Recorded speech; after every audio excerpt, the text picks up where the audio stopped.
You want it. At least that's what you keep telling yourself. You want to be successful. You want the money, the recognition, the lifestyle, the freedom.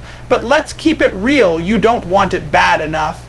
You like the idea of success, but you don't want it like you want to breathe. You don't want it more than sleep. You don't want it more than your comfort. You don't want it more than fitting in. That's the problem. People say they're hungry for success, but they're not starving.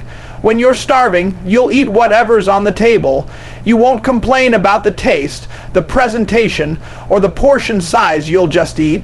But most people want the buffet version of success, neatly plated, seasoned perfectly, with options they can pick and choose from. That's not how it works. Success is served raw, cold, and unseasoned, and you either take it or you stay hungry. When you want something bad enough, you'll push through pain, you'll work when you're tired, you'll grind through the tears, you'll isolate yourself if you have to, but most people break at the first sign of discomfort. They treat failure like a signal to stop instead of a checkpoint to push harder. You're not succeeding because the moment life punches you in the mouth, you tap out. You don't want it more than the pain it takes to get it. You want it until it hurts, and then you don't want it anymore. People talk about sacrifice like it's an Instagram quote, but real sacrifice isn't sexy. Real sacrifice means missed birthdays, late nights, early mornings, less partying, more working. It means hearing people say, "You've changed," and being okay with it. You say you're tired, but what you really mean is you're tired of the grind. You thought the path to your dream would be easier. You expected applause when you were still in training. You expected recognition before results. And because of that, you're losing to people who want it more, not people who are more talented, not people who are luckier. Just people who want it more. You say you want to be great, but how many hours did you spend this week getting closer to that goal? How many times did you show up when you didn't feel like it? How many times did you stay locked in when distractions came? How many times did you push your body and mind past their limb? It's just to get an inch closer to your goal. You think you're grinding, but your grind stops when your mood changes. You show up when you're motivated.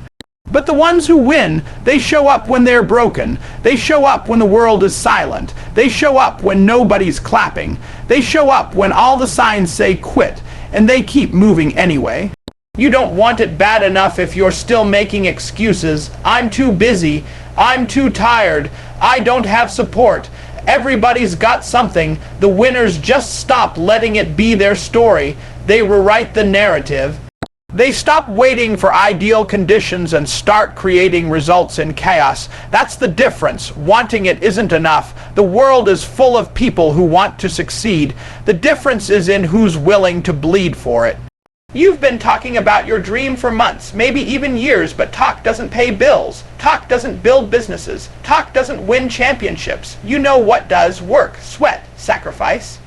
Doing the thing even when nobody's watching. Doing it when it's inconvenient. Doing it when your body says no and your purpose says yes. And here's the hardest part: to swallow someone out there with less talent, less intelligence, fewer connections, and more problems is outworking you. They're beating you not because they're better, but because they're hungrier. They're grinding at 5 a.m. while you're sleeping. They're studying while you're scrolling. They're building while you're talking. You know why? Because they want it bad enough to suffer, bad enough to get laughed at, bad enough to fail and come back again, bad enough to go without validation, bad enough to hear no 1,000 times and keep knocking, bad enough to stay focused in silence while everyone else is chasing attention. It's easy to dream when you're comfortable, but success doesn't come from comfort. It's forged in adversity, and when you're truly desperate for it, you stop negotiating with yourself. You stop compromising. You stop saying, "I'll do it tomorrow." You stop blaming your situation. You just show up over and over. You show up with intention. You show up with purpose. You show up when it's raining. You show up when you're hurting. You show up when you're alone, because that's what it looks like when you actually want it bad enough. You're in love with the idea of success, not the process. That's the truth most people can't handle. You see the cars, the house, the lifestyle, the claps, the likes, the followers. But you don't see the early mornings, the lonely nights, the missed calls, the failures, the bruises that come with it. You admire what success looks like on the outside, but you want no part of what it feels like on the inside. You want to wear the crown, but you're not willing to carry the weight. You want the shine, but not the grind. You think success is a moment. It's not. It's a process. A long, ugly, uncomfortable process. One that will demand everything from you. One that doesn't care about how you feel, what you've been through, or what you think you deserve. The process is real, it's raw, it's ruthless, and if you're not built for it, it will break you. Most people quit not because they're weak, but because they're shocked at how hard it really is. They thought chasing a dream was supposed to feel good. They thought it was supposed to be motivational every morning, but when the work got boring, repetitive, painful, they backed off. They wanted the trophy, not the training. They wanted the result, not the repetition. And that's why they're stuck. That's why they're frustrated. That's why they keep starting and stopping, because they never fell in love with the process. You don't get to skip the struggle. You don't get to fast forward through the hard parts. The pain, that's part of it. The failure, that's part of it. The criticism, that's part of it. But what do? You run. You say this isn't working. You try something else, hoping it'll be easier. But success doesn't respond to inconsistency. It doesn't respond to comfort. It only responds to commitment, to the ones who stay, who fight, who embrace the daily grind even when it's not pretty. You've got to be willing to do it when it's not fun. You've got to be willing to do it when nobody's watching. You've got to be willing to look stupid, to mess up, to start over, to outlast, and that's not glamorous. That's not what goes viral. That's not what people celebrate. But that's what builds greatness: repetition, rebuilding, refining, showing up again and again without applause, without confirmation, without knowing if it'll even work, but showing up anyway. People love the idea of being a winner, but they don't want to feel what it takes to become one. They want confidence, but not the countless hours alone mastering their craft. They want recognition, but not the years of being invisible while planting seeds. They want influence, but not the pressure and pain that comes with responsibility. You can't separate the product from the process. If you want what it produces, you have to endure what it requires. When you're really about it, you stop needing hype. You stop waiting for the right mood. You stop needing people to cheer you on. You become dangerous because you work in silence. You push through the process when it's hard, when it's quiet, when it feels like nothing is happening. That's when the magic is happening. In the trenches, in the moments that feel like failure, in the nights when you're doubting everything and still showing up anyway, you need to stop fantasizing about the outcome and start respecting the process.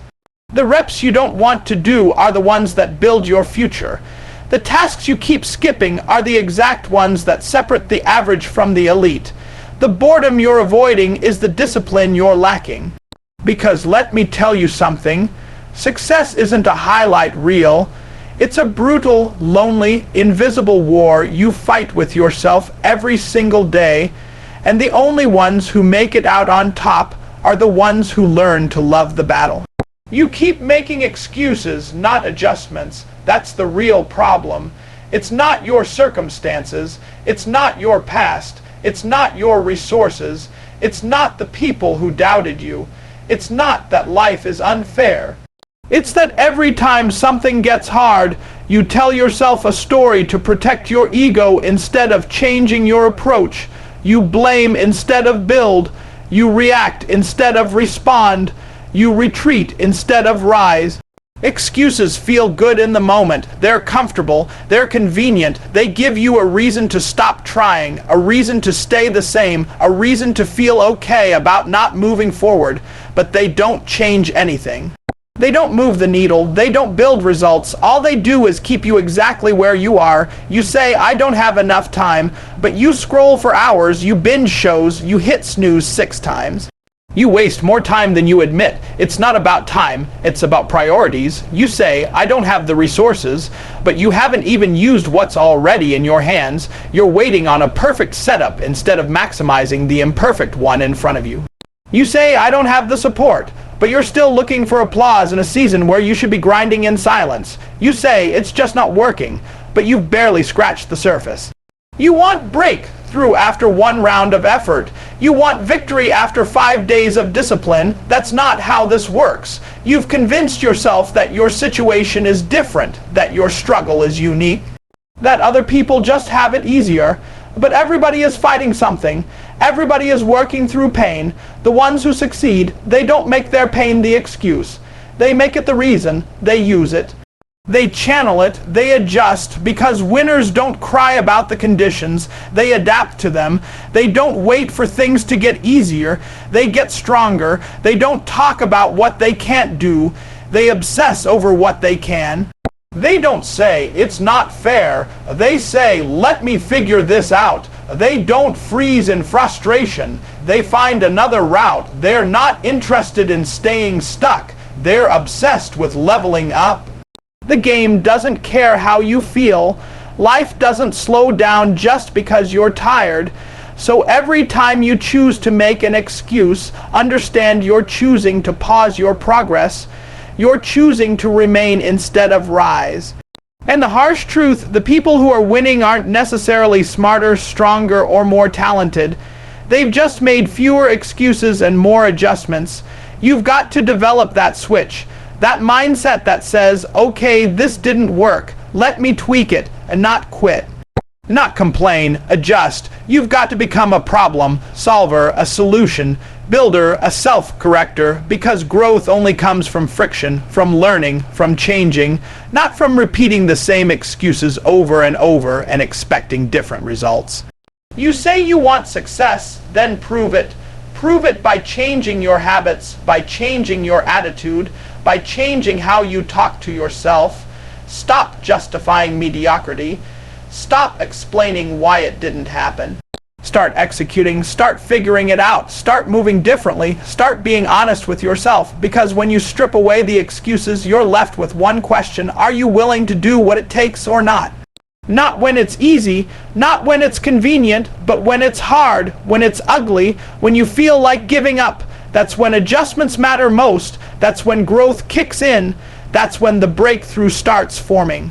You don't need a new plan. You need new discipline. You don't need new motivation. You need new commitment. You don't need more chances. You need better choices. Every moment you waste on an excuse is a moment you could use to evolve. Every excuse you defend is a lesson you delay. Every reason you hold on to is a result you push away. Your circle is comfortable with losing. That's why you're stuck. That's why your energy is off. That's why you start strong and fade fast. You've surrounded yourself with people who make mediocrity feel normal. People who think trying is optional. People who celebrate surviving but never talk about thriving. And because of that, you've lowered your standard without even realizing it. You're not failing because you're not capable. You're failing because you're not challenged. You're not pushed. You're not held accountable. When you spend enough time with people who don't want more, you start to think wanting more is wrong. You start second guessing your ambition. You downplay your drive so you don't make them uncomfortable. You stop talking about your goals because every time you do, they roll their eyes or crack a joke. You start shrinking just to fit in with people who have already given up on themselves, and that's dangerous because energy is contagious, mindsets are contagious, attitudes are contagious, and if you stay around people with small vision, their perspective will infect your purpose. You've got to wake up. You've got to realize that environment is everything. If your circle isn't making you better, then it's making you worse. There's no neutral. There's no they don't affect me. They do. Every conversation, every hangout, every laugh, every opinion, it's shaping the way you think and the way you move. You can't grow in a garden full of weeds. You can't get sharper hanging with people who have dulled their own edge. Success is lonely not because it has to be, but because most people don't want to go through what it takes to get there. So when you decide to elevate, don't expect everyone to clap. Don't expect your crew to cheer you on. In fact, expect resistance, expect distance, expect silence, because your growth exposes their lack of it. Your consistency highlights their excuses. Your progress makes them uncomfortable, and instead of stepping up, most people will try to pull you back down. That's when you've got to choose. Do you want friends or do you want fulfillment? Do you want approval or do you want advancement? Do you want to stay liked by people who aren't going anywhere, or do you want to become the version of you that doesn't need their validation to move? That choice, it's everything. Because if you keep choosing the comfort of company over the challenge of calling, you'll never get where you're trying to go. Winners don't just train harder, they think differently. They move with a different urgency. They surround themselves with people who don't let them slack, people who call them out, not just cheer them on, people who remind them of the standard when they slip. People who don't let emotions override execution. That's the circle you need, not the one that says it's okay to quit, but the one that says you're better than this. Sometimes elevation requires separation. Sometimes the next level of your life will cost you the comfort of your current relationships. And that's not cruel, that's necessary, because you weren't born to fit in. You weren't built for average. You weren't made to be another name on the list of wasted potential, but you'll never rise if your environment keeps pulling you back into who you used to be. Check your circle, check their habits, check their values, check their ambition. If nobody around you is hungry, you'll start skipping meals. If nobody's chasing anything, you'll stop running. And if nobody's holding a higher standard, you'll forget what one even looks like. You're not stuck, you're just surrounded. And until you change your environment, you're going to keep seeing the same results, same days, same doubts, same distractions. You've got to get around people who see more in you, who speak life into your vision, who challenge your laziness, not enable it, who see your talent and demand your discipline, because real friends don't let you waste your gift. They don't let you play small. They don't let you settle. They push, they press, they expect more, and you need that. You're relying on motivation, not discipline. That's why you're inconsistent. That's why you keep starting and stopping. That's why you show up strong one day and disappear the next, because you're waiting to feel like it. You're waiting for the perfect mood, the perfect moment, the perfect energy, and success doesn't live there. Success lives in the grind, in the quiet, in the repetition, and discipline is the only thing that keeps you moving when motivation goes missing. Motivation is emotional, it's seasonal, it's unstable. It might get you started, but it will never carry you to the finish line. One bad day, one missed opportunity, one discouraging comment, and it fades. You wake up, and suddenly the fire's gone, the excitement's gone. The energy's gone, and if that's all you had, then the work stops too. That's the trap. You've built your routine around how you feel instead of who you're trying to become. Discipline doesn't care about feelings. Discipline says, do it anyway. It says, this is who I am now. It says, I'm locked in even when I don't see results yet. It's the alarm clock that goes off when you're exhausted. It's the workout when you're sore. It's the work session when you'd rather scroll. It's the commitment that stays loud when motivation goes quiet. Discipline doesn't ask for permission. It doesn't need to be hyped up. It doesn't wait on ideal conditions. It moves. You've got to shift your identity. Stop being the person who only works when they're inspired. Start being the person who's dangerous because they show up no matter what. The person who works in silence. Who keeps their word, who builds momentum through habit, not hype. That's how champions are made. That's how goals are met. Not from bursts of excitement, but from the boring, daily, deliberate decisions. You're not failing because you don't want it. You're failing because your actions are tied to emotions, not execution. You go hard on Monday because you watched a video that fired you up, but then life hits on Tuesday and you're already off track. You were counting on motivation to carry you, and it didn't. So you blame the plan, blame the pressure, blame your mood. But what you really need to do is blame your lack of structure, your lack of personal standards, your lack of discipline. Discipline is what wakes you up when you don't feel like moving. It's what makes you say no when everything in you wants to say yes. It's what creates results when others are making excuses. It's the voice inside that says, "You said you'd do it, so do it." It's the lifestyle you build brick by brick until it becomes who you are. Not something you try, but something you live. You can't keep living on motivation. It's too fragile, it's too soft, it won't survive in the real world. The real world throws curveballs. The real world brings stress. The real world doesn't care if you're inspired. That's why you need discipline.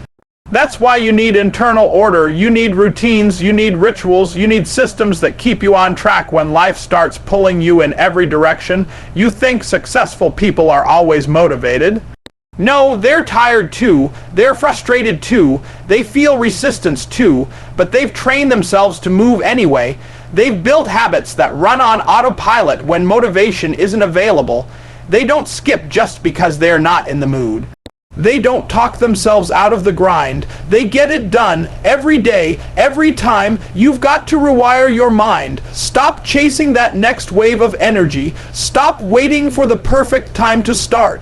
The perfect time is now, and the mindset you need isn't "I feel like it." It's "I do it regardless." Discipline is built through decisions, through commitment, through saying yes to your goals and no to your comfort. Over and over and over again, because the future you want, it's not built in spurts of inspiration. It's built in daily sacrifice, daily consistency, daily effort. Discipline is the price. And until you're willing to pay that price, you'll keep depending on a feeling that never lasts long enough to get you to the finish line. You're not all in. That's the reason. That's what's holding you back. You've got one foot in and one foot out. You talk like you're committed, but your actions say otherwise. You say you want it, but your effort still has an asterisk next to it. You're still playing safe. You're still playing small. You're still giving yourself options, exits, and excuses.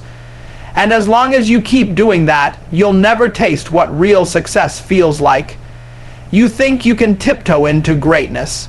You think you can test the water, see if it feels good, and then decide if you want to dive. That's not how this works. You can't be halfway about your goals and expect full results. You can't say you're dedicated and then disappear when it's inconvenient. You can't be obsessed with comfort and expect to live a life of purpose. The truth is, you haven't decided, not fully. You're still negotiating with yourself. You're still trying to find a way to win without giving up anything. You're still trying to climb without letting go of what's holding you down. You want to be great, but you still operate like someone who's unsure. You still need permission. You still need approval. You still need to feel good before you move. That's not what all-in looks like. Being all-in means you burn the boats. It means you remove the backup plans. It means you stop entertaining the idea of quitting. It means you do what you said you were going to do, no matter what. You can't build momentum in your life when you keep hitting pause. You can't create mastery when you're constantly starting over. You can't create transformation when you're constantly compromising. You're building halfway habits. You're creating partial progress, and then you're frustrated because the results don't reflect the dream in your head. But it's not the dream that's broken. It's your level of commitment. All in means no matter what. It means you keep showing up when it's boring. It means you keep working when it's hard. It means you stay locked in when everything else around you is calling for your attention. You don't adjust your vision based on your feelings. You don't change your pace based on convenience. You're either building or you're breaking, but there is no standing still. And when you're not all in, everything becomes negotiable. Your habits, your standards, your energy, your belief, your identity. One tough week and you're off course. One bad comment and you're rethinking the whole plan. That's not how champions move. That's not how legacies are built. Being all in is not about hype. It's not about talking louder. It's not about posting more. It's about being dangerously consistent. It's about being the person who says little but produces a lot. The person who doesn't just chase results, but becomes the kind of person who can't not show up. It's your default. It's your DNA. It's not something you do. It's something you are. And here's the hard truth. If you're not all in, then you're building someone else's dream. Because if you're not locked in on your purpose, your time, your energy, your gifts, they're being used up by distractions, by other people's priorities, by fear. Something is always eating up your effort. If it's not your dream, it's someone else's system, someone else's vision, someone else's agenda. You've got to take control. You've got to decide right now what matters most. You've got to cut the noise. You've got to stop entertaining things that pull you away from who you're becoming. And let's be real, being all in doesn't mean you don't struggle. It doesn't mean you don't fall. It doesn't mean you don't get tired. But it does mean you don't quit. It does mean you get back up. It does mean you find a way. You adjust your strategy, not your standard. You shift your method, not your mission. You stay the course, because this isn't just about the goal, it's about who you're becoming in the process. And you can't become your best self halfway. You can't become unstoppable while staying part-time. You can't dominate while dabbling. You want the life, but are you willing to match that life with the intensity it demands? Because until you do, nothing changes.